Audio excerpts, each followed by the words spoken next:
কে আছে বাবার নানি, কে দিবে ফিরা পানি। ছোটবেলায় এই ডায়ালগটা খুব শুনতাম আমার মায়ের মুখে। বিশেষ করে মা যেদিন অসুস্থ থাকতো সেদিন এই ডায়ালগটা খুব বেশি শুনতাম।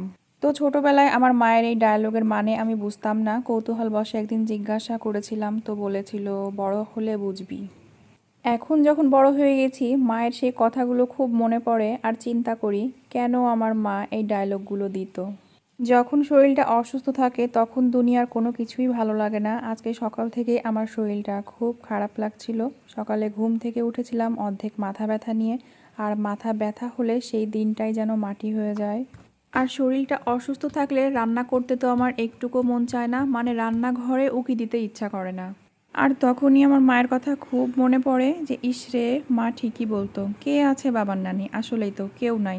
একটু অসুস্থ হয়ে পড়ে থাকলে কেউ এক প্লেট ভাত নিয়ে এসে যদি মুখের সামনে দিয়ে বলতো নে খা জানটা ভরে, তাহলে কি ভালো লাগতো।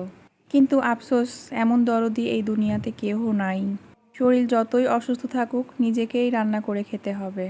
আর কেনা খাবার কয়বার কিনে খাওয়া যায় বলেন।